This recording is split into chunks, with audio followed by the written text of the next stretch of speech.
আজকে থেকে প্রায় 4014 বছর আগের কথা। আজকে থেকে যখন আমরা লেকচার দিচ্ছি, এখন থেকে প্রায় 4014 বছর আগের কথা, মানে প্রায় 4000 বছর আগের কথা।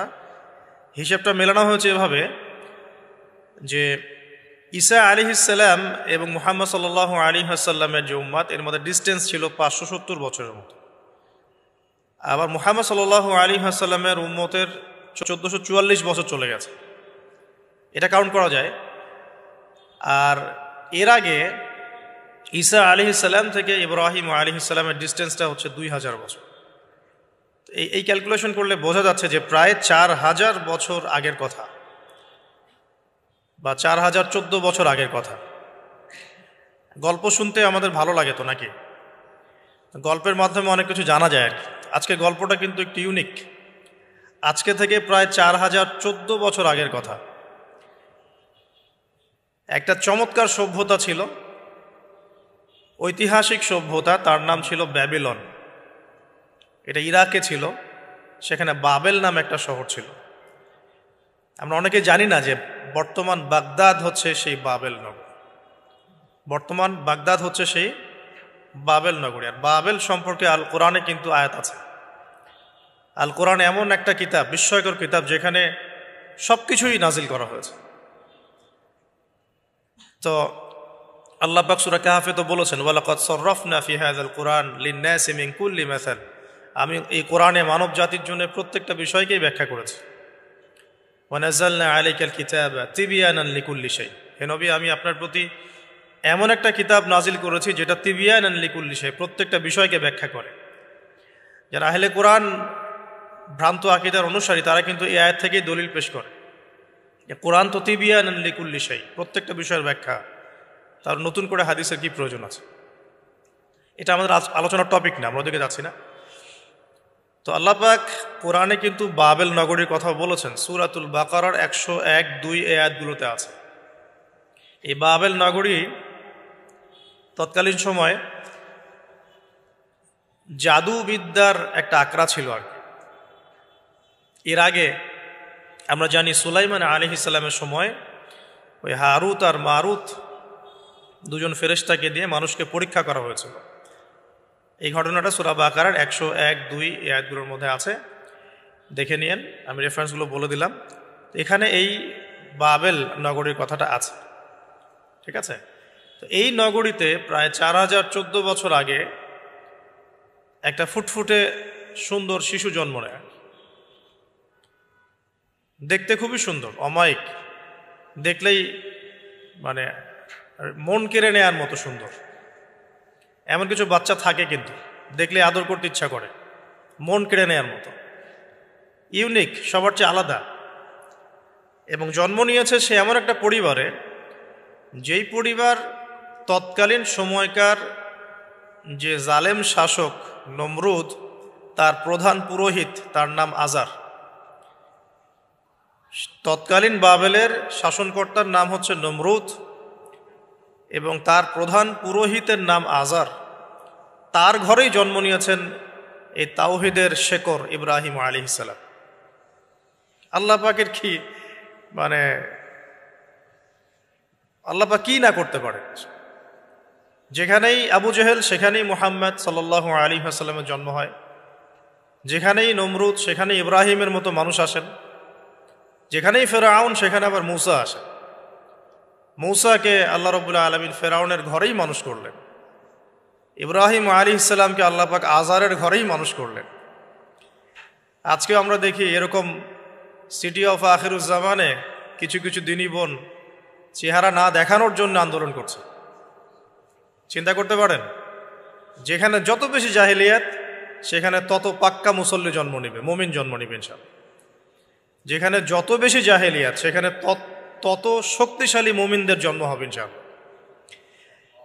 তো এখন তৎকালীন নমরুদ যে সভ্যতার অধিবাসী ছিল, এই সভ্যতাটাকে আমরা বলি কালাদীয় সভ্যতা।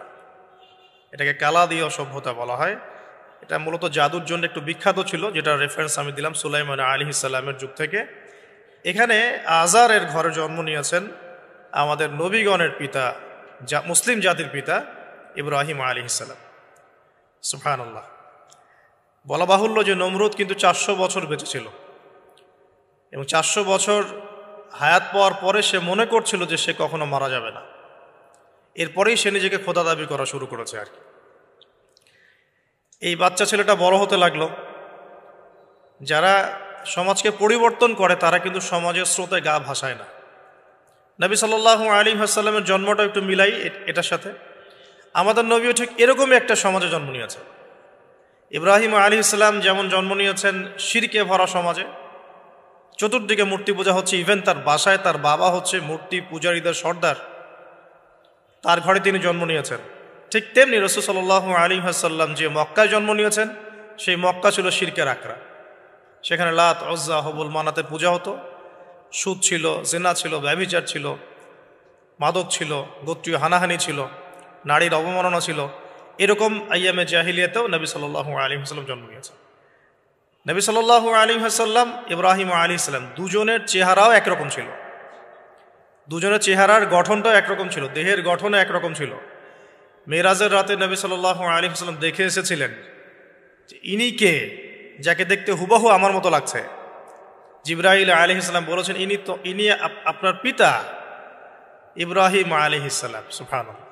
ঠিক তেমনি আমরা খেয়াল করে দেখি যে জীবনের যে চড়াই উতরাই, পারিবারিক জীবন, সামাজিক জীবন, হিজরতের জীবন, দিন প্রতিষ্ঠা ইত্যাদি, প্রত্যেকটা ডিপার্টমেন্টেও ইব্রাহিম আলাইহিস সালাম আর মুহাম্মদ সাল্লাল্লাহু আলাইহি ওয়াসাল্লামের মধ্যে একটা চরম মিল আছে। এটা আমরা আস্তে আস্তে এই গল্পের ভিতরে গেলে বুঝতে পারব। আর এই কারণেই হয়তোবা আল্লাহ ভালো জানেন, এই কারণেই হয়তোবা আমরা যখন তাশাহুদের পর দরুদ পড়ি, আমরা দরুদের মধ্যে অন্য নবীর নাম নিচ্ছি না, আমরা মুহাম্মদ সাল্লাল্লাহু আলাইহি ওয়াসাল্লামের সাথে ইব্রাহিম আলাইহিস সালামের নাম নিচ্ছি। হতে পারে এটা একটা কারণ, আল্লাহ ভালো জানেন। এখন এরকম পরিবেশে বড় হতে লাগলেন ইব্রাহিম আলাইহিস সালাম। আমি একটু আগে বলেছি যারা সমাজকে পরিবর্তন করে তারা কখনো সমাজের জাহিলিয়াতের স্রোতে গা ভাসায় না। মুহাম্মদ সাল্লাল্লাহু আলাইহি ওয়াসাল্লাম সমাজ পরিবর্তন করেছেন আইয়ামে জাহিলিয়াতকে মাত্র 23 বছরের ব্যবধানে, কিন্তু তিনি কিন্তু জাহিলিয়াতের সাথে গা ভাসান নাই।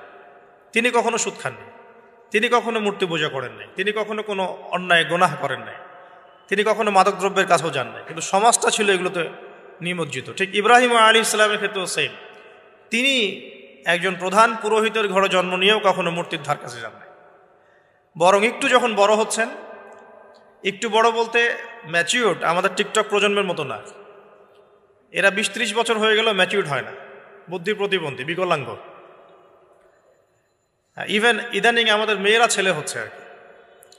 আমাদের নারীরা এখন পুরুষত্ব দেখাচ্ছে, আর আমরা পুরুষেরা ফেসবুকে একটা স্ট্যাটাস দিয়ে ক্ষান্ত হয়ে থাকি। এইটুকু আমাদের দায়িত্ব উম্মার প্রতি। আর এখানে আমরা দক্ষতা অর্জন করেছি অনেক। আমরা সবাই কিবোর্ড মুজাহিদ, আমরা এটা মনে করি। এটাই যুদ্ধ, এটাই জিহাদ। আর নারীরা মাঠে যুদ্ধ করছে এখন সম্ভ্রমের জন্য, অধিকারের জন্য ইত্যাদি। ফ্যামিলিস্ট রেভলিউশনের দিকে তাকালেও তাই দেখা যায়। ছেলেরা এখন বেকার হয়ে যাচ্ছে, কিন্তু মেয়েরা স্বাবলম্বী হচ্ছে। তারা দিনদার নয়, এই মেয়েগুলো দিনদার নয়, কিন্তু জীবনে প্রতিষ্ঠিত হওয়ার জন্য লড়ছে, চ্যালেঞ্জ গ্রহণ করেছে। এটা ছেলেদের উচিত ছিল। তা আজারের ঘরে জন্ম নেওয়া সেই ইব্রাহিম কিন্তু চ্যালেঞ্জ গ্রহণকারী একটা ছেলে। সে এখন তার পিতাকে বলছে, কি বলছেন আমরা একটু কোরআনের ভাষা শুনি। আল্লাহ রাব্বুল আলামিন বলেছেন সূরা মারিয়ামের মধ্যে এসেছে ঘটনাটা 41 থেকে 45 নম্বর আয়াতের মধ্যে। আল্লাহ পাক বলছেন, ওয়াজকুর ফিল কিতাবি ইব্রাহিম বা'দা আউযু বিল্লাহি মিনাশ শাইতানির রাজীম। হে নবী মুহাম্মদ সাল্লাল্লাহু আলাইহি ওয়াসাল্লাম, আপনি এই কিতাবে ইব্রাহিমের ঘটনা বর্ণনা করুন। ইয ক্বালা লিআবিহি, যখন ইব্রাহিম তার বাবাকে বললেন, তার বাবা মানে আজারকে বললেন, ইয়া আবাতি, হে আমার বাবা, লিমা তা'বুদু, তুমি কেন ইবাদত করো এমন সত্তার, মা লা ইয়াসমাউ, যে শুনতে পারে না, ওয়ালা ইউবসিরু, দেখতেও পারে না, ওয়ালা ইউগনি আনকা শাইআ, তোমার কোনো উপকার করতে পারে না। একটা ছেলে যার বয়স হবে 15 থেকে 20 হয়তো বা হাইয়েস্ট, তার কাছে কি এমন জ্ঞান আসলো যে সে তার বাবাকে এখন চ্যালেঞ্জ করছে। তার জ্ঞানতাত্ত্বিক যুদ্ধ শুরু হলো, আদর্শিক যুদ্ধ শুরু হলো বাবার সাথে। হে আমার বাবা, আপনি কেন এমন সত্তার ইবাদত করছেন যে শুনতেও পারে না? অসারতা দেখিয়ে দেওয়া হচ্ছে চোখে আঙ্গুল দিয়ে, দেখতেও পারে না, আপনার তো কোনো উপকারও করতে পারে না, কোনো ক্ষতিও করতে পারে না। ওয়ালাম ইউগনি আনকা শাইআ, ইয়া আবাতি, হে আমার বাবা, ইয়া আবাতি ইন্নী আখাফু আন ইয়ামাসসাকা আযাবুম মিনার রাহমানি ফাতাকুনা লিশ-শাইতানি ওয়ালিয়্যা, হে আমার বাবা, আমি ভয় পাচ্ছি যে আপনার উপরে না আবার আল্লাহ পাকের গজব নেমে আসে এবং আপনি শয়তানের ওলি না হয়ে যান। ওলি মানে কি? বন্ধু, বন্ধু, শয়তানের বন্ধু না হয়ে যান। ইয়া আবাতি ইন্নী ক্বাদ জাআনি মিনাল ইলম মা লাম ইয়াতিকা ফাত্তাবি'নি আহদিকা সিরাতান সাওয়্যা। কি চমৎকার কথা! ছোট্ট ছেলেটা বলছে, হে আমার বাবা, আমার কাছে একটা জ্ঞান আসছে, জ্ঞান, আমার কাছে একটা জ্ঞান এসেছে যেটা তোমার কাছে আসে নাই। ফাত্তাবি'নি, তুমি আমার অনুসরণ করো। আহদিকা, আমি তোমাকে পথ দেখাবো। সিরাতান সাওয়্যা, সহজ সরল পথ দেখাবো তোমাকে। সন্তান বাবাকে নসিহত করছে। দেখো, সন্তান বলছে, আমার কাছে এমন জ্ঞান এসেছে বাবা যেটা তোমার কাছে আসে নাই, তুমি আমাকে ফলো করো, আমার অনুসরণ করো, আমি তোমাকে পথ দেখাবো। Ego problem, ego. আজকেও যখন কম বয়সী কোনো মানুষ বেশি বয়সের কাউকে দাওয়াত দিতে যাবে, এরকম প্রবলেম ফেস করতে হবে। তার বাবা কি বলল, কেন ফেস করতে হবে আল্লাহ পাক সেটাও বলেছেন সূরা বাকারা, এটা এই সূরাটা সূরা বাকারায় বলেছে। ওয়া ইযা কিলা লাহু ইত্তাকিল্লাহ, কিছু মানুষ আছে যাদেরকে যদি বলা হয় আল্লাহকে ভয় করুন, আখাযাতহুল ইজ্জাতু বিল ইসম, তাদের প্রেস্টিজে লাগে। এক কথায় কি? প্রেস্টিজে লাগে, প্রেস্টিজ নষ্ট হয়। আখাযাতহুল ইজ্জাতু বিল ইসম ফাহাসবুহু জাহান্নাম, আল্লাহ বলেন ওর জন্য জাহান্নামই যথেষ্ট। ওয়াসাআত মাসীরা, কত নিকৃষ্ট সেই আশ্রয়স্থল। তো এখনকার সমাজে এই প্রবলেমটা আপনারা ফেস করবেন। যদি আপনার বয়স কম হয়, আপনার কাছে অনেক জ্ঞান থাকলেও মানুষ সমাজের নিতে যাবে না। আপনি ক্রিপ্টোকারেন্সি নিয়ে কথা বলছেন, এক শ্রেণী ধর্মনেতাই আপনার পিছনে লেগে যাবে।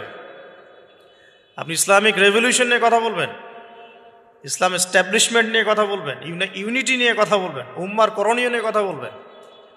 আপনি এই বয়সে, এত ছোট বয়সে আপনি উম্মার প্রবলেমসগুলো ফাইন্ড আউট করে সেগুলো সলিউশন নিয়ে কথা বলবেন, এত বড় সাহস আপনার? এটাই প্রবলেম। অথচ চমৎকার একটা বিষয়, আমাদের সমাজে এগুলো দেখা যায়, অন্য কোথাও দেখা যায় না। কোনো ড্রাইভারকে জিজ্ঞাসা করবেন, কোনো ড্রাইভারকে জিজ্ঞাসা করবেন, তার স্কিল সম্পর্কে জিজ্ঞাসা করবেন যে আপনার স্কিল কেমন। একটা অ্যান্সার দিবে সে, আমি 10 বছর থেকে চালাই, বা 15 বছর থেকে চালাই, আমি 27 বছর থেকে গাড়ি চালাই। মানে তার এই বয়সটাই হচ্ছে স্কিলের মানে দলিল, সার্টিফিকেট। এখন এরকম চলছে দ্বীনি অঙ্গনেও। আমি 20 বছর থেকে ফতোয়া দিই, আমি 32 বছর থেকে ওয়াজ করি, আমি এই করি, আমি সেই করি। এই যে জাহির করা, আল্লামা তাকি উসমানী দায়ামাত বরাকাতু এবং তার যারা ছাত্ররা আছেন সারা উপমহাদেশে, স্পেশালি বাংলাদেশে, তাদের অনেকের সাথে আমি দেখা করেছি। তারা একটা নসিহত সবাই কমনভাবে করেন, দেখি নসিহতটা করেন যে কখনো নিজেকে জাহির করবা না, কখনো নিজেকে জাহির করবা না, তাহলে আল্লাহ তোমার এলেম কেড়ে নিবে। আর আমরা এখন দ্বীনি অঙ্গনে জাহির করার জন্য ব্যস্ত। আমি এত বছর থেকে এটা করি, আমি অত বছর থেকে করি, অথচ এটা কোনো দলিল নয়, এটা কোনো সার্টিফিকেট নয়। এত বছর থেকে বলার পরেও ভুল হতে পারে, যেটা ভুল হবে সেটা শুধরে নিতে হবে। আর নবী সাল্লাল্লাহু আলাইহি ওয়াসাল্লাম যায়েদ বিন হারেসা রাদিয়াল্লাহু আনহুকে একটা কাফেলা সেনাপতির দায়িত্ব দিয়েছিলেন যখন তার বয়স মাত্র 17 বছর। কত বছর? 17 বছর বয়সী একজন তরুণ সাহাবী যায়েদ ইবনে হারেসা রাদিয়াল্লাহু আনহু, তিনি নেতৃত্ব দিচ্ছেন এমন সাহাবীদের যে সাহাবীরা তার চেয়ে বয়সে অনেক বড়। এমনকি এই অভিযান শেষ হওয়ার আগেই নবী সাল্লাল্লাহু আলাইহি ওয়াসাল্লাম ইন্তেকাল হয়। তার পরবর্তীতে আবু বকর সিদ্দিক রাদিয়াল্লাহু আনহু সেই অভিযান আবার চালানোর চেষ্টা করেন, আবার চালানোর জন্য মনস্থ করেন। তিনি আবার যায়েদ বিন হারেসা রাদিয়াল্লাহু আনহুকেই নেতৃত্ব দেন। এটা নিয়ে ওমর রাদিয়াল্লাহু আনহু তাকে কিছু কথা বলেন যে আপনি যায়েদ বিন হারেসাকে নেতৃত্ব দিচ্ছেন, বয়সে ছোট সাহাবী, তার পিছনে অনেক বড় বড় সাহাবী থাকবে, তারা তো তাকে নাও মানতে পারে, এটা কেমন হয়? বারবার তাকে ভেটো দিচ্ছেন। শেষমেশ আবু বকর সিদ্দিক রাদিয়াল্লাহু আনহু একটু রেগেই বললেন যে ইস্তা'মালাহু রাসূলুল্লাহ ওয়া আনতা তা'মুরুনি আন আনজি'হু, তাকে স্থলাভিষিক্ত করেছে স্বয়ং আল্লাহর রাসূল, আর তুমি এসে আমাকে বলছো আমি তাকে অপসারণ করব। সুবহানাল্লাহ। নবী সাল্লাল্লাহু আলাইহি ওয়াসাল্লাম যোগ্যতা দেখতেন মানুষের, কার যোগ্যতা কতটুকু আছে। তো ওইদিকে আমি ভিতরে ঢুকছি না। আমরা এখন সোশ্যাল অ্যাফেয়ার্সে যা দেখি যে আমরা যোগ্যতার চাইতে অন্যান্য বিষয়গুলোকে বেশি মূল্যায়ন করা শুরু করি। এতে করে তরুণরা উঠে আসতে পারে না, তরুণদের জার্নি অনেক টাফ হয়। এবং যারা স্পেশালি জেনারেল ব্যাকগ্রাউন্ড থেকে দিনের দিকে আসার চেষ্টা করেন তারা পদে পদে হতাশ হয়, তাদেরকে বুকে নেওয়ার মানুষ খুব কম থাকে। কেন জানি তাকে মানুষ কাউন্টার মনে করে, এনিমি মনে করে, অন্তর্দাহ সৃষ্টি হয়, জ্বালান হয়। হঠাৎ করে উড়ে এসে জুড়ে বসলো, উম্মার দায়িত্ব নিয়ে নিচ্ছে, কোত্থেকে আসলো এটা? এরকম একটা দৃষ্টিভঙ্গি আমরা দেখতে পারি আর কি। এটা কাম্য ছিল না এটা। বরং তরবারি যত আপনি শান দিবেন তত ধারালো হবে। তো শান দিবে কারা? যারা তরোয়াল চালাতে পারে তারাই। যারা চালাতে পারে তারা যদি তরোয়ালকে ভোতা করে দেয় তাহলে তো এটা দিয়ে আপনি জালেমের গর্দান কাটতে পারবেন না। তো যাই হোক, আমরা বেশি হাইথটের কথায় না যাই। আজার এখানে ছিলাম, দেখেন বাবাকে সন্তান উপদেশ দিচ্ছে। এবার বাবার উত্তরটা শোনো। বাবা কেন গ্রহণ করলো না? বললাম প্রেস্টিজ ইস্যু। তুমি ছোট মানুষ হয়ে আমাকে এত বড় কথা বলো? হ্যাঁ, তখন বাবা বলছেন আনতা আরাগিবুন আনতা আন আলিহাতিনা ইয়া ইব্রাহিম। হে ইব্রাহিম, তুমি কি আমাদের ইলাহগুলো, উপাস্যগুলো থেকে মুখ ফিরাচ্ছ? তুমি কি আমাদের উপাস্যগুলো থেকে মুখ ফিরিয়ে নিচ্ছ? আরাগিবুন আনতা আন আলিহাতিনা ইয়া ইব্রাহিম লাইন লাম তানতাহি, যদি বিরত না হও, ঠিক যেমন থ্রেট আমাদেরকে করা হয়, যদি বিরত না হও, লাইন লাম তানতাহি লাআরজুমান্নাকা লাইন লাম তানতাহি লাআরজুমান্নাকা রাহজান মালিয়া। তিনি বলছেন যদি বিরত না হও তাহলে তোমার মাথাটা পাথর দিয়ে মেরে ফাটিয়ে ফেলব। আরজুমান্নাকা মানে রজম করব। রজম মানে কি? কোমর পর্যন্ত গেথে পাথর মারা। বিবাহিত পুরুষ জেনা করলে যেটা শাস্তি হয়। লাইন লাম তানতাহি, যদি বিরত না হও, লাআরজুমান্নাকা রাহজান মালিয়া, দূর হও এখান থেকে বের হও হতভাগা। আমরা বলি না, দূর হও এখান থেকে, ঠিক ওই রকম। যদি ফিরে আসো ভালো কথা, না ফিরে আসলে রজম করে দিব, মাথা ফাটিয়ে ফেলবো পাথর দিয়ে মেরে। এখান থেকে দূর হও হতভাগা। কাকে বলছে এটা? ইব্রাহিম আলাইহিস সালাম। এবার তিনি খুব নরম সরম মানুষ, শান্তিকামী মানুষ। তিনি বলছেন ক্বালা সালামুন আলাইক। এই সালামুন আলাইক কথাটা শিখে নেবেন, জীবনে অনেক ক্ষেত্রে কাজে লাগবে। সালামুন আলাইক মানে আপনার উপর শান্তি বর্ষিত হোক। যখনই আপনি কলিউশন অ্যাভয়েড করতে চাবেন সালাম দিয়ে চলে আসতে হবে, সেটা পরিবারেও, সমাজেও, দিন প্রতিষ্ঠার ক্ষেত্রে। কেউ আপনাকে সমালোচনা করছে, গালিগালাজ করছে, গীবত তহমত করছে, আপনাকে নিয়ে এপিসোড বানাচ্ছে, মানে আপনি কি করবেন? প্রত্যেকটার কাউন্টার দিতে থাকবেন? তাহলে আপনার গোল নষ্ট হয়ে যাবে, আপনার গোল থেকে আপনি বিচ্যুত হয়ে যাবেন। এগুলো নিয়ে আপনাকে ব্যস্ত থাকতে হবে। তখন এগুলো নিয়ে উম্মাহ ব্যস্ত আছে বলেই এখন পর্যন্ত গোল অ্যাচিভ হয় নাই।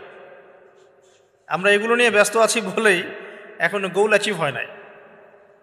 তো এই কারণে ইব্রাহিম আলাইহিস সালামের সুন্নাহ হচ্ছে সালামুন আলাইক, তোমাদের উপর শান্তি বর্ষিত হোক। হ্যাঁ, তবে যে জায়গাটাতে দালিলিকভাবে জ্ঞানতাত্ত্বিক যুদ্ধ করতে হবে সেটা করতে হবে, সেটা অন্য ইস্যুস। তো ইব্রাহিম আলাইহিস সালামকে পরিবার ছাড়তে হলো। পরিবার মানে তার মাকে ছাড়তে হলো, তার বাবাকে ছাড়তে হলো। তার কোনো অপরাধ আছে? ইব্রাহিম আলাইহিস সালামের কোনো অপরাধ আছে? না। এখন আমরা তো অনেক সময় মনে করি আমি তো নিরপরাধ, নির্দোষ, তাহলে আমার উপরেই কেন এরকম হচ্ছে? ইব্রাহিম আলাইহিস সালামের কোনো অপরাধ আছে? নাই। তাকে ঘর ছাড়তে হলো, বাড়ি ছাড়তে হলো, তার বাবা তাকে বের করে দিলেন। এখান থেকে লেসন নিয়ে নেন আজকের প্রথম লেসন, যে আপনি আমি যদি হকের উপর থাকি সর্বপ্রথম বাধাটা পরিবার থেকে আসতে পারে, কারণ সবার পরিবার একরকম না। এখনকার মেজরিটি সংখ্যক পরিবারগুলোই জাহেল, একদম জাহেল, বস্তুবাদী, জানোয়ারের মতো। মানে খাও দাও, সেক্সুয়াল সম্পর্ক, বিয়ে শাদী, সন্তান, এর বাইরে কিচ্ছু চিন্তা করতে পারে না। দুনিয়া আর দুনিয়া, এর বাইরে কিচ্ছু চিন্তা করতে পারে না। ইল্লা মাশা আল্লাহ, কিছু পরিবার আছে এর বাইরে, তাদের কথা আলাদা। সবাই তো আর ছোটবেলা থেকে আধ্যাত্মিক পরিবার পায় নাই। দিনই পরিবার পান নাই। আর এটার পরিমাণ দিন দিন কমেই আসছে। ম্যাক্সিমাম পরিবার এখন জাহান্নামের টুকরা আর কি। আল্লাহ পাক পরিবারকে বলেছেন জাহান্নাম থেকে বাঁচাও, কু আনফুসাকুম ওয়া আহলিকুম নারা। এখন ওই পরিবারই হয়ে গেছে জাহান্নামের টুকরা। আপনি দিনের পথে চলতে চাইলে প্রথম হোঁচটটা পরিবার থেকে খেতে পারেন। এটা ইব্রাহিম আলাইহিস সালামের জীবনেও যেমন হয়েছে, মুহাম্মদ সাল্লাল্লাহু আলাইহি ওয়াসাল্লামের জীবনেও সেম। যে মিলাচ্ছিলাম কিভাবে, তার ক্ষেত্রেও সেম। চাচারা শত্রু না, চাচারা শত্রু, আশপাশের মানুষ শত্রু। চাচা এসে বাড়ির সামনে খড়কুটা ফেলে দিয়ে যায়, চাচি এসে ময়লা আবর্জনা ফেলে দিয়ে যায়, কেউ গালি দেয়, কত সমস্যা। যখন নিজের মানুষরা আপনার এগেনস্টে চলে যায় তখন মনটা ভেঙে যাবে স্বাভাবিক। কারণ নিজের মানুষটা সারা দুনিয়া যদি আপনার বিপক্ষেও থাকে, কাছের কিছু মানুষ আপনার পক্ষে থাকে, তখন আপনি বাসাতে অ্যাটলিস্ট সিংহ, তখন বাসা থেকে এনার্জি নিয়ে বাইরে যুদ্ধ করতে পারবেন। কিন্তু বাহিরে সবাই মোটামুটি ধরেন যে আপনার পজিটিভ, তো বাসায় এসে দেখলেন যে বাসায় আপনার কোনো রকম অনুকূল পরিবেশ নাই, তখন বাইরে সিংহ হলে বাসায় বিড়াল হয়ে থাকতে হবে। দেখেন ইব্রাহিম আলাইহিস সালামের জীবনে আর মুহাম্মদ সাল্লাল্লাহু আলাইহি ওয়াসাল্লামের জীবনে একটা স্পেশাল নেয়ামত ছিল, সেটা হলো স্ত্রীদের নেয়ামত। স্ত্রীদের নেয়ামত। বাহিরে মানুষ অনেক কিছু বলছে, গালিগালাজ করছে, মারছে, কাটছে, থুতু দিচ্ছে, সমালোচনা করছে, কিন্তু বাসায় ইব্রাহিম আলাইহিস সালামের আছেন সারা, হাজেরা, আর মুহাম্মদ সাল্লাল্লাহু আলাইহি ওয়াসাল্লামের আছেন খাদিজা রাদিয়াল্লাহু। অ্যাটলিস্ট বাসায় আপনি একটা কি বলবো যে বড় একটা প্রশান্তির জায়গা আপনার বাসায় আছে। তো এটা একটা বড় নিয়ামত যেটা ইব্রাহিম আলাইহিস সালাম এখন হারালেন। কিভাবে? বাবা বাসা থেকে বের করে দিল। এখান থেকে বুঝতে হবে যে দিনের পথে চলতে গেলে প্রথম বাধা পরিবার থেকে আসতে পারে। তাই বলে তাদের সাথে কোনো রকমের দ্বন্দ্ব সংঘাতে যাওয়া যাবে না। সালামুন আলাইক, সালামুন আলাইক, তোমাদের উপর শান্তি বর্ষিত হোক। ইব্রাহিম বলছেন সালামুন আলাইক, হে বাবা আপনার উপর শান্তি বর্ষিত হোক। তাই আরও বলছেন আস্তাগফিরুল্লাকা রব্বি, আমি আপনার জন্য আল্লাহর কাছে ক্ষমা চাইব ইনশাআল্লাহ। ইন্নাহু কানা বি হাফিয়া, তিনি আমার প্রতি খুব মার্সিফুল, আশা করি তিনি আমার দোয়া কবুল করবেন। কিন্তু যখন তিনি জানতে পেরেছিলেন যে তার বাবা শিরকের উপর আছেন, আল্লাহ পাক মাফ করবেন না, সূরা তওবার মধ্যে আছে, তখন থেকে তিনি আর ক্ষমা চান নাই, বাবার জন্য ক্ষমা চান নাই। তো এবার ইব্রাহিমের সফর শুরু হলো, একাকিত্বের সফর। তার মানে একটা বিষয় এটাও শিখতে হবে, হকপন্থীদের সাথে আল্লাহর দেয়া একটা বিশেষ নিয়ামত হচ্ছে একাকিত্ব। হকপন্থীদের লাইফে আল্লাহ পাকের পক্ষ থেকে একটা বিশেষ অনুগ্রহ হচ্ছে একাকিত্ব। মানে একাকিত্ব কেন নিয়ামত বললাম? কারণ একাকিত্ব মানুষকে আল্লাহ চিনিয়ে দেয়।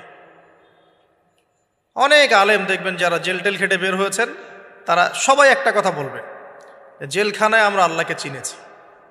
সব আলেমরা এই কথা বলে যারা ওখান থেকে বের হয়ে আসে। কারণ একাকিত্ব মানুষকে গভীরভাবে ভাবায়, আল্লাহকে পাওয়ায়, আল্লাহর কাছে দোয়া করতে শেখায়, মানুষকে বোঝায় যে আল্লাহ ছাড়া কেউ নাই সাহায্য করার। তো যারা হকপন্থী হয় একাকিত্ব তাদের বরণ করতেই হয়, এটা মাথায় রেখে পথ চলতে হবে। ইব্রাহিম আলাইহিস সালাম পথ চলা শুরু করলেন। এবার কি হলো? তিনি কি বাসা থেকে বের হয়ে সেই এলাকা, ওই নমরুদের দেশ ছেড়ে চলে গিয়েছিলেন? উত্তর না। প্রথমে তিনি চলে যান নাই, প্রথমে তিনি ওই সমাজেই থেকেছেন, থেকে দাওয়াত দেওয়ার চেষ্টা করেছেন। তিনি ওই সমাজেই থেকেছেন, থেকে দাওয়াত দেওয়ার চেষ্টা করেন। ঠিক মুহাম্মদ সাল্লাল্লাহু আলাইহি ওয়াসাল্লাম সমাজের মানুষ যখন নির্যাতন নিপীড়ন করছেন, তিনি কি শুরুতেই সমাজ ছেড়ে বের হয়ে চলে গেছেন? না, 13 বছর দাওয়াত দিয়েছেন। কত বছর? 13 বছর। তো ইব্রাহিম আলাইহিস সালাম সমাজের মানুষকে দাওয়াত দেন। কিভাবে দেন? কোরআনে এভাবে ভাষা আসছে। আমি সূরাগুলোর নাম বলে দিই, আপনারা একটু চেক করে নিয়েন। সূরা আম্বিয়ার মধ্যে আসছে, সূরা সফফাতের মধ্যে আসছে, সূরা আনআমের মধ্যে আসছে। তো তিনি দাওয়াত দেন এভাবে যে ওয়াইজ ক্বালা ইব্রাহিম, যখন ইব্রাহিম বললেন লিআবিহি ওয়া কওমিহি, তার বাবাকে এবং তার কওমকে বললেন, মা হাযিহি তামাসিলুল্লাতী আনতুম লাহা আকিফুন, তোমরা এইসব কি মূর্তির উপাসনা করো, এদের চারপাশে ঘুরতে থাকো, কি সব করো? তো তারা বলে যে নাহনু বাল ওয়াজাদনা আবাআনা কাযালিকা ইয়াফআলুন, আমরা আমাদের বাপ দাদাদেরকে দেখেছি এইভাবেই করতে। তাদের রেফারেন্স কিন্তু এটাই ছিল কোনো দালিলিক জ্ঞানতাত্ত্বিক যুক্তি বিজ্ঞান দর্শন এখানে নাই। দর্শন এখানে কি ফিলোসফিটা কি, বাপ দাদাদেরকে দেখেছি করছে। তো এটা দিয়ে আবার অনেক সময় বাংলাদেশে আবার একটা ট্রেন্ড চালু করা হয়েছে যে তোমরা দীর্ঘদিন 1200 বছর থেকে যে ইসলামটা ফলো করে আসছো ওটা ভুয়া, আমরা যেটা নতুন মডারেশন দিচ্ছি এটাই সঠিক। এই দলিল সেম না। এখানে অমুসলিমদেরকে দাওয়াত দেওয়া হচ্ছে। অমুসলিমরা বলছে যে আমরা বাপদাদাদেরকে দেখেছি যে তারা এভাবেই মূর্তি পূজা করতো, আমরা তাই করি। এটার সাথে কি হানাফি মাযহাবকে মিলাবেন আপনি? হ্যাঁ, হানাফি মাযহাব বাপদাদা থেকে চলে আসে, ভুয়া, নতুন যেটা দিচ্ছি এটাই সঠিক। আস্তাগফিরুল্লাহ। তো আমরা হাত চেঞ্জ করাটাকে এখন মনে করি হিন্দু থেকে মুসলমান হইলাম মনে হয়, হাত বদল করাটাকে মনে হয় যে হিন্দু থেকে মুসলমান হয়েছি মনে হয়। গভীরে ঢোকেন, ওলামায়ে কেরামদের মানে দার্সে গিয়ে বসে গভীরে ঢুকলে বুঝতে পারবেন যে ইসলামিক স্কুল অফ থটগুলা প্রত্যেকটারই ভিত্তি আছে, এগুলোর গভীর শেকড় আছে, ভিত্তি আছে। আল্লাহ, রাসূল এবং রাসূলের সাহাবীগণ, এই তিনটাকেই মানতে হবে। আপনি যদি বলেন যে আমি সাহাবীদেরকে মানি না, খালি আল্লাহ এবং রসুলকে মানি, তাহলে আল্লাহকে রসুলকে মানতে পারবেন না। সাহাবীদের অনুসরণ না করলে রসুলকে ফলো করতে পারবেন না। তো ওইটা আজকের ইস্যু না, এটা ফিকহি অনেক ব্যাপার, গভীর ব্যাপার, এটা অন্যদিন কথা হবে। এই দলিল আর এই দলিল কিন্তু সেম করা যাবে না। আবার যে আমরা বাপ দাদা থেকে দেখে আসছি তোমরা নামাজ এইভাবে পড়ো, এই নামাজ ওই দলিল চলবে না, আমারটা ঠিক, এটা ঠিক না। নামাজ যেটা পড়ে আসে তারা এটা ঠিক আছে, এর প্রত্যেকটা দলিলের মধ্যে অথেন্টিসিটি আছে। এরকম করে সমাজে ফিতনা ছড়ানো ঠিক হবে না, বিভ্রান্তি ছড়ানো ঠিক হবে না। এখন আসুন, ইব্রাহিম আলাইহিস সালামকে কি আনসার দিচ্ছেন? আমরা আমাদের পিতা মাতাদেরকে দেখেছি, বাপ দাদাকে দেখেছি এরকম তাওয়াফ করতে, মূর্তির চারপাশে পূজা করতে, নজর দিতে। তো ইব্রাহিম আলাইহিস সালাম বলছেন যে হাল ইয়াসমাউনাকুম, এই মূর্তিগুলো কি তোমাদেরকে শুনতে পারে?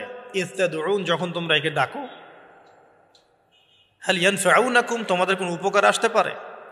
আও ইয়াদুররুকুম, তোমাদের কোনো ক্ষতি করতে পারে? তার দলিলগুলো কিন্তু অকাট্য। ইব্রাহিম আলাইহিস সালামের দলিলগুলো কিন্তু এখানে, যুক্তিগুলো কিন্তু অকাট্য। আসলে কি সে শুনতে পারে? আসলে কি সে দেখতে পারে? আসলে কি সে তোমার উপকার করতে পারে?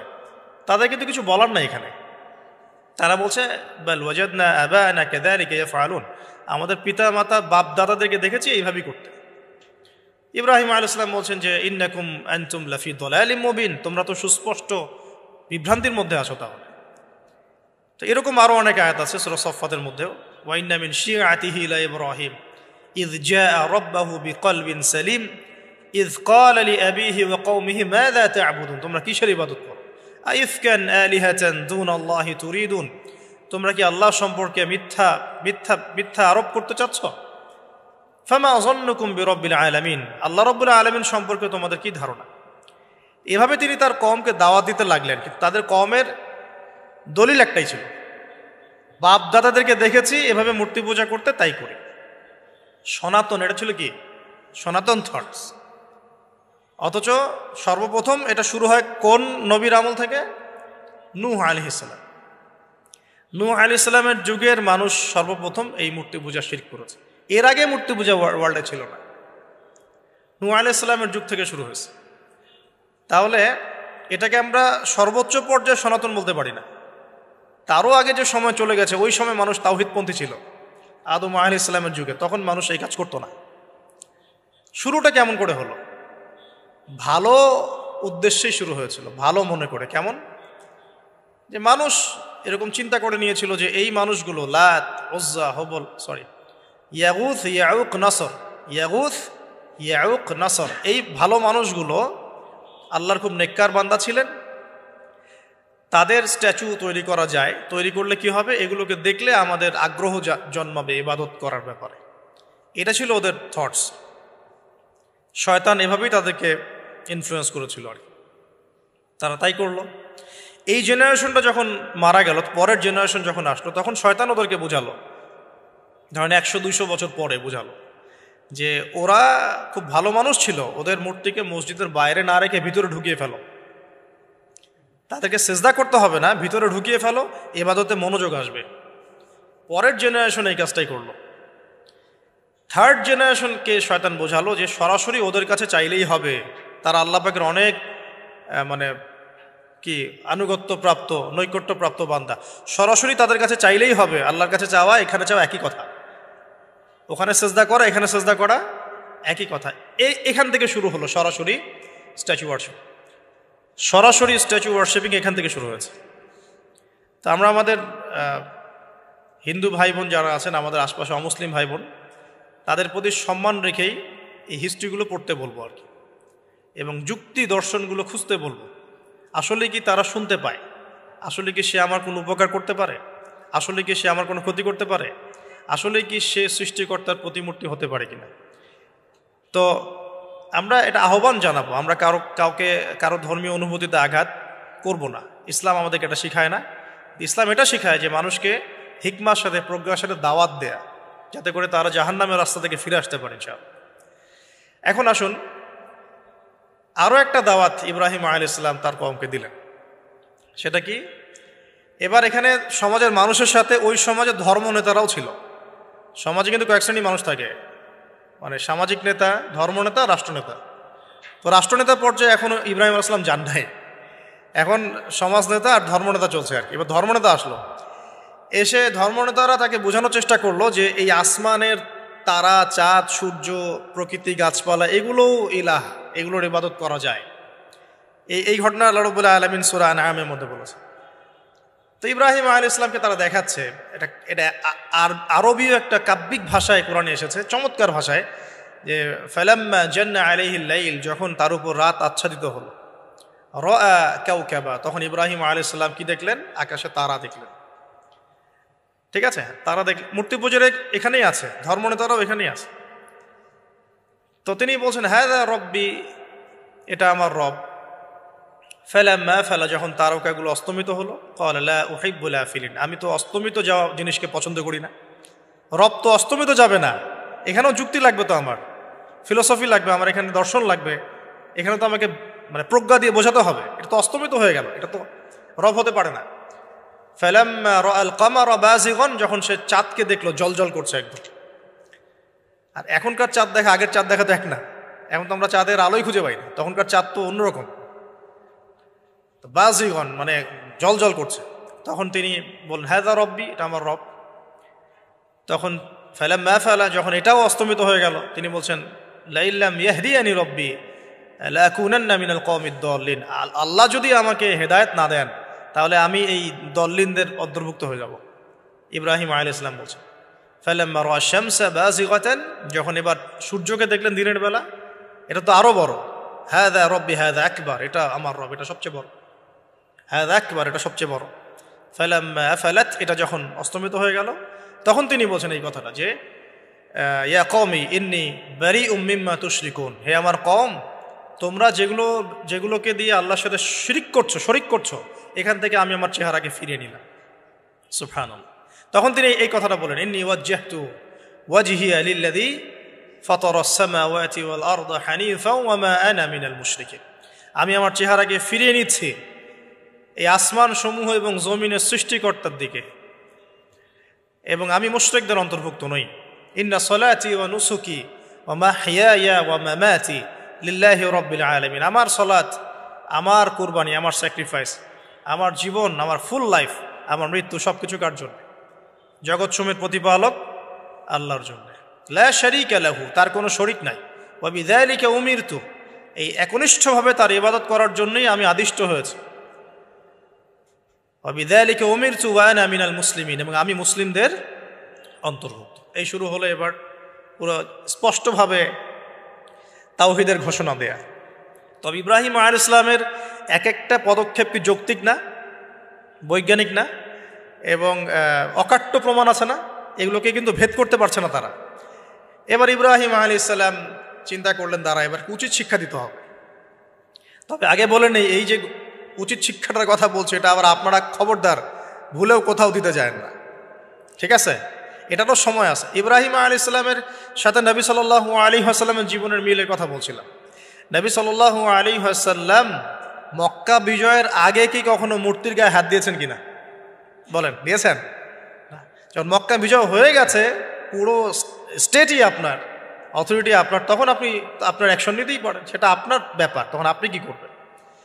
মুহাম্মদ সাল্লাল্লাহু আলাইহি সাল্লাম কাবা ঘরে ঢুকে তখন মূর্তি ভেঙেছেন এবং বলেছেন ওয়াকুল জা আল হক ওয়াজাকাল বাতিল ইন্নাল বাতিলা কানা যাহুকা, তাই না? তো ইব্রাহিম আলাইহিস সালাম এবার শিক্ষা দেওয়ার চিন্তা করছেন। তিনি বলছেন যে যখন এরা মেলাতে যাবে, ওই উৎসবে যাবে, তখন আমি এদেরকে দেখে নিব।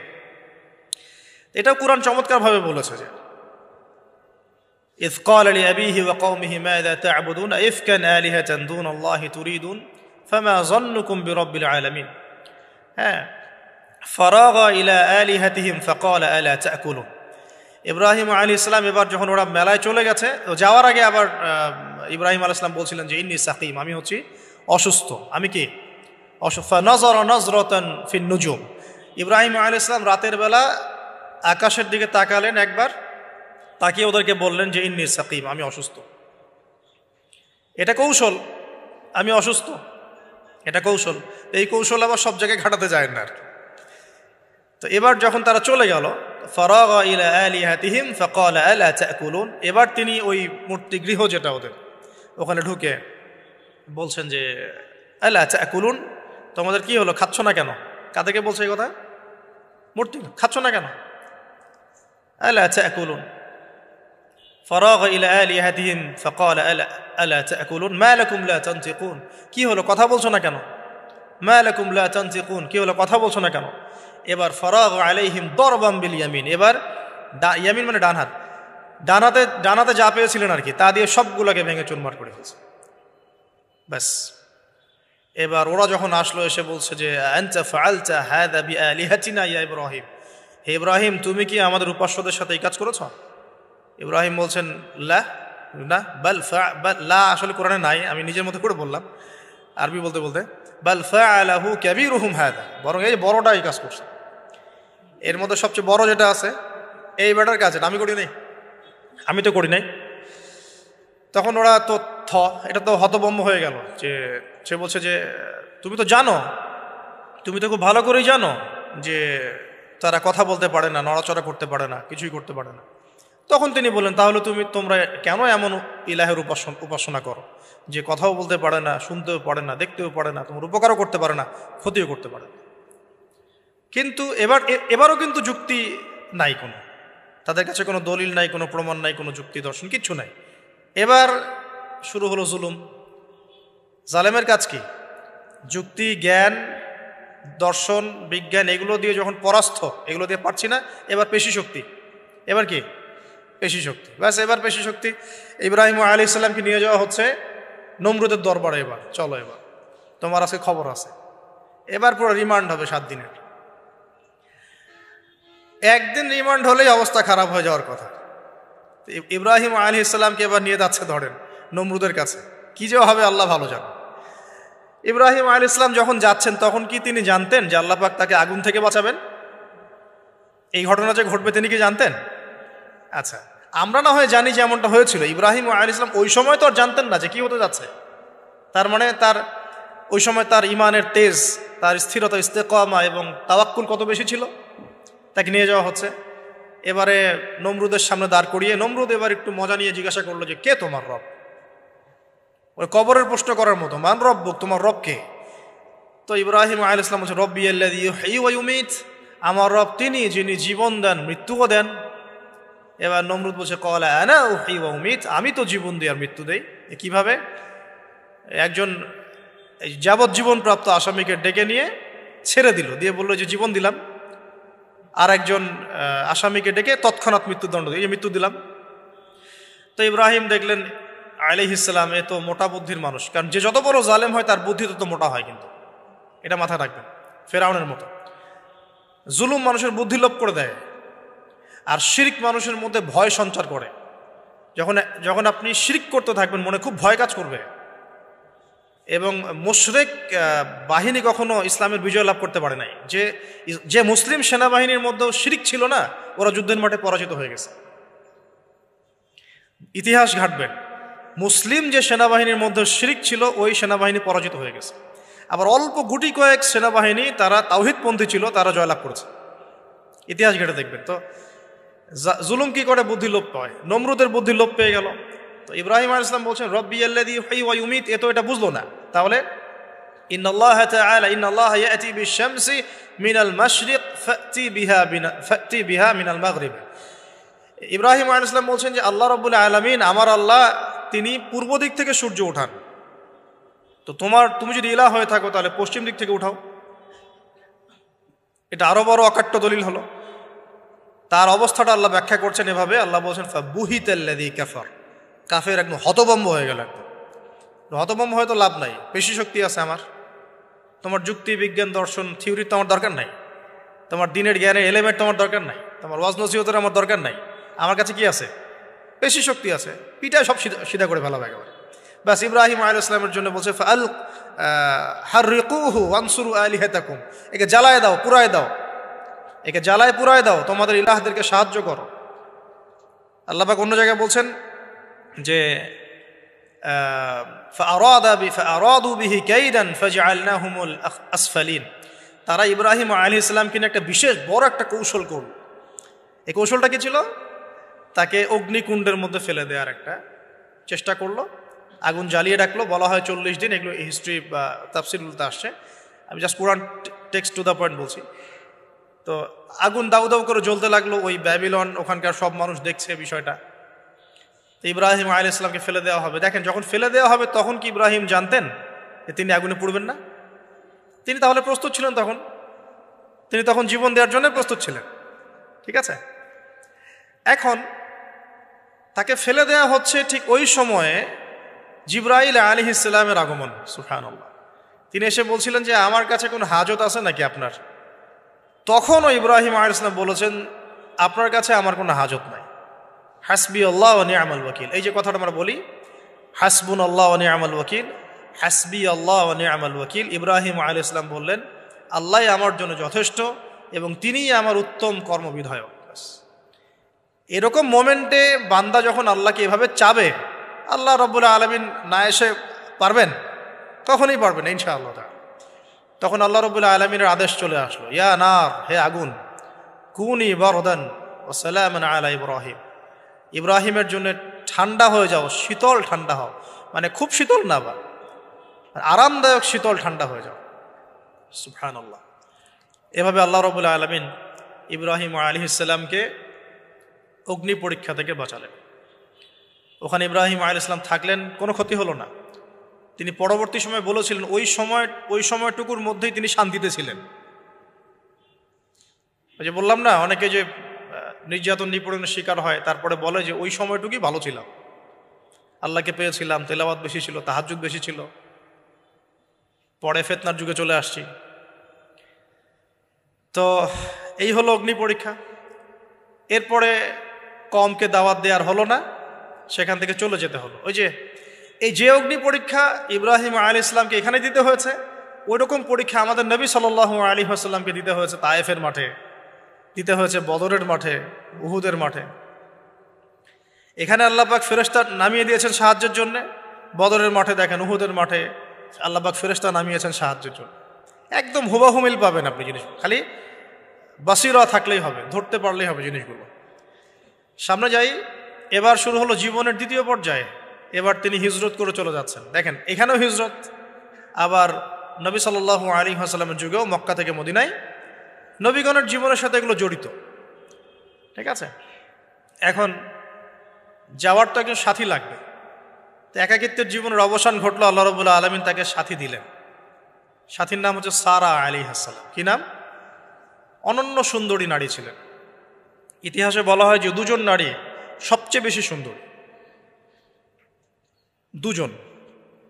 আমাদের মতো আর্টিফিশিয়াল সুন্দরী না, আর্টিফিশিয়াল সুন্দরী কথা বলো, অরিজিনালি সুন্দরী দুজন নারীর কথা বলা হয়েছে। একজন হচ্ছেন হাওয়া আলাইহিস সালাম, অনন্য সুন্দরী নারী ছিলেন, এবং আরেকজন সারা আলাইহিস সালাম, তিনি পরম সুন্দরী নারী ছিলেন। দেখেন, সারা আলাইহিস সালাম তার গর্ভ থেকে কিন্তু পরবর্তীতে সন্তান তো প্রথমে হচ্ছিল না, তাই না? শেষ বয়সে গিয়ে সন্তান হলো। হাজরা আলাইহিস সালামের গর্ভ থেকে কি ইসমাইল, আর সারা আলাইহিস সালামের গর্ভ থেকে ইসহাক। ইসহাক আলাইহিস সালামের পরে ইয়াকুব, আর ইয়াকুবের পরবর্তী বংশধর যারা তারা কি বনু ইসরাইল। তো বনু ইসরাইলের মধ্যে ইউসুফ হাসান, ইউসুফ সবচেয়ে সুন্দর ছেলে না? সারা আলাইহিস সালামের সৌন্দর্য, সুবহানাল্লাহ, কথা বুঝতে পারছেন? মায়ের সৌন্দর্য, মায়ের মার বাবা তারা ছিলেন পরম সুন্দর। এখন সারা আলাইহিস সালামের সাথে বিয়ে হলো। দেখেন, এই যে লম্বা সময় আলোচনা করলাম, এই সময়টুকুর মধ্যে ইব্রাহিম আলাইহিস সালামের দাওয়াতে মাত্র 2 জন মানুষ মুসলমান হয়েছে। কয়জন? একজন হলো তার স্ত্রী সারা, আর একজন হচ্ছে তার ভাতিজা, তার নাম লুত। ভাতিজার নাম কি? লুত। পরবর্তীতে তিনিও নবী হয়েছিলেন এবং তাকে সাদুম গোত্রের কাছে পাঠানো হয়েছিল। কোন পাপের কারণে? হোমোসেক্সুয়ালিটি, সমকামিতা, যেটা এখন ওই যে বিজ্ঞাপন দিয়ে প্রচার করা হয়। এবং ঢাকা শহরে যদি একটা শুমারি করা হয়, দেখবেন এদের সংখ্যা কম হবে না। ঢাকা শহরে যাকে শুমারি করা হয়, দেখবেন এদের সংখ্যা কম হবে না। তো এখন যদি ভূমিকম্প আসে, আমরা কি লা ইলাহা ইল্লাল্লাহ বলবো? বলেন তো। আমরা তো ডেকে নিয়ে আসতেছি ভূমিকম্প, আমরা ডেকে নিয়ে আসতেছি যে আল্লাহ পাক বলছেন এগুলো করো না, গজব আসবে। আমরা করছি আর এটাকে ডেকে নিয়ে আসতেছি, আসো। আর এদিকে আমরা মানে রড সিমেন্টের অ্যাডভার্টাইজ করতেছি আর কি, যে এগুলো দিয়ে বাড়ি বানালে কোনোদিন ভাঙবেও না, কাঁপবেও না। আমাদের চিন্তাগুলো কেমন হয়ে গেছে জানি। আল্লাহ পাক জেনা, ব্যভিচার, মাদক, পর্নোগ্রাফি, এই সমকামিতার এইসব পাপের কারণে এরকম গজবগুলো নাজিল করেন। শুধু ঢাকা কেন, এরকম বড় বড় মেগা সিটিজ যেগুলো আছে, এগুলোতে এখন এটার অধিকার তারা চাচ্ছে, আন্দোলন করে অধিকার চাচ্ছে।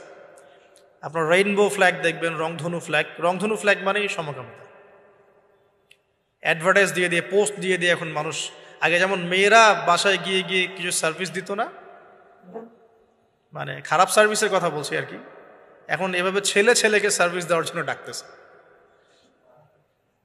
এটা কোনো গাল গল্প করছি না, এটা বাস্তবতা। যদি আমাকে বলেন যে আপনি চোখের সামনে প্রমাণ দেন, আমি দিতে পারবো না। যদি আপনি আমাকে 1 মাসের জন্য অথরিটি দেন ঢাকা শহরে, তাহলে দিতে পারবো উইদিন 1 মাসের মধ্যে। এখন যদি আমাকে বলেন আমার চোখের সামনে এনে দেন, আমি দিতে পারবো না তো, কারণ তাত্ত্বিকভাবে পড়ে অনলাইনে দেখছি। যদি বলেন যে 1 মাসের অথরিটি আপনাকে দিলাম, খুঁজে বের করে দেন, 7 দিন লাগবে না ইনশাআল্লাহ। তো কথা হচ্ছে এটাই, যে এই যে সাদুম গোত্রের কাছে পাঠানো হচ্ছে লূত আলাইহিস সালামকে সমকামিতার পাপের কারণে, পরবর্তীতে এই কওমটাকে ধ্বংস করা হয়েছে। আল্লাহ পাক এমনভাবে ধ্বংস করেছেন যেটা ইতিহাসে কখনো করেন নাই। ফেরেশতাদের পাখা দিয়ে আল্লাহ পাক মাটিকে উপরে তুলে আবার উল্টা দিকে দাফন করে দিয়েছেন, আকাশ থেকে পাথর বর্ষণ করেছেন। এখন এইটা যদি সারা বিশ্বে ছড়িয়ে পড়ে, তাহলে ওই রকম শাস্তি আবার আসবে না? স্বাভাবিক না? এটা আসতে পারে। আর এটার মূল কেন্দ্র হচ্ছে পশ্চিমা সভ্যতা। এখান থেকে সারা দুনিয়ায় ছড়িয়ে পড়তেছে। বাংলাদেশের মতো মুসলিম কান্ট্রিতেও দিন দিন সমকামিতা বাড়ছে। আমাদের বোনদের, আমাদের ভাইদের, গার্ডিয়ানদের অনেক বেশি সচেতন থাকা দরকার। কোনো কোনো ক্ষেত্রে মাদ্রাসার মধ্যেও দেখা গেছে এগুলো, হিপসখানাতেও দেখা গেছে এগুলো। পর্নোগ্রাফির কারণে এগুলো হচ্ছে। পর্নোগ্রাফির কারণে মানুষের রুচি বিকৃত হচ্ছে এবং সে নারী, পুরুষ, গরু, ছাগল, হাঁস, মুরগি কোনো কিছুর তোয়াক্কা করছে না। কয়েকদিন পর এটাও যদি দেখেন অবাক হবেন না, যে মানুষ পশু পাখির সাথে জেনা করতেছে। এটাও যদি দেখেন, আমি অ্যাটলিস্ট অবাক হব না। ধাপ ছিল একটা, প্রথমে মানুষ কি করত? অবৈধ প্রেম করত, এই সম্পর্কে জেনা করত, পরে পরকীয়া শুরু করলো, তারপরে এখন সমকামিতা শুরু হলো। সমকামিতার পরে এখন চাইল্ড অ্যাবিউজিং শুরু হয়েছে, বাচ্চা কাচ্চাদেরকে রেপ করা হচ্ছে, ছোট ছোট মেয়েদেরকে, ছোট ছোট বাচ্চাদেরকে, ইভেন ছোট ছোট ছেলেদেরকেও। এরপরে যদি গবাদি পশুর সাথে জেনা করতে দেখেন, অবাক হওয়ার কিছু নেই, কিচ্ছু নেই অবাক হওয়ার। এখন বলেন, আমরা শাস্তির দ্বার প্রান্তে আছি না? অ্যাটলিস্ট আমরা যারা দিনকে ভালোবাসি, আমাদের একটা আইডিওলজি ফলো করি, নৈতিকতার কথা বলি, আমাদের পরিবার, আমাদের ভাই বোন, আমাদের ছেলে মেয়ে, তাদের প্রতি আমাদের খুব সতর্ক দৃষ্টি রাখতে হবে, সর্বোচ্চ সতর্ক থাকতে হবে।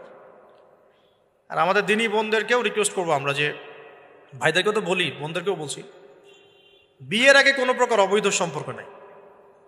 বিয়ের আগে কোনো প্রকার অবৈধ কোনো সম্পর্ক না। আর এখন অমুসলিম ছেলে আর মুসলিম মেয়ে প্রেম করতেছে, এগুলোকে নিয়ে অনলাইনে অনেক লেখালেখি হচ্ছে, দেখলাম কয়দিন আগে। তো কিছু বোন আমাকে রিকোয়েস্ট করেছিলেন যে একটু আপনার মুখ দিয়ে যদি মানুষ জানতে পারে এটা, যে কোনো অবস্থাতেই মুসলিম মেয়ে কোনো অমুসলিম ছেলের সাথে প্রেম করতে পারে না। মুসলমান ছেলের সংখ্যা কম হয়ে গেল, যে বিয়ে করার জন্য মুসলমান ছেলে খুঁজে পাওয়া যাচ্ছে না। পরবর্তীতে তারা সেই মুসলিম বোনের ইজ্জত নষ্ট করে তাকে গর্ভবতী করে দিয়ে ভেগে যাচ্ছে। এটা ওদের একটা মিশন। আর ওদের মিশনের কথা আমি পরে বলবো। আমি মুসলিম মেয়ে হয়ে কেমন করে একটা অমুসলিম ছেলের সাথে প্রেম করতে পারবো? আমার বাসার মুসলিম মেয়ে কেমন করে একটা অমুসলিম ছেলের সাথে প্রেম করতে পারে? এটা তো আমাকে আগে ফাঁসির কাজটা ঝোলানো দরকার, আগে বিচারটা তো আমার করা দরকার আগে। তা আমরা আমাদের দিনী বন্ধুকে সর্বোচ্চ সতর্ক করব। জীবন চলে গেলেও ফিরে আসতে পারে না? আল্লাহর হাতে তো। মানুষ অনেক সময় জীবন মৃত্যু সন্ধিগণে থাকে না, আল্লাহ পাক ফিরিয়ে বাঁচিয়ে দেন না। ইজ্জত চলে গেলে কখনো ফিরে আসে না। ইজ্জত চলে গেলে ফিরে আসে? আল্লাহ আমাদেরকে বোঝার তৌফিক দান করুন। আচ্ছা,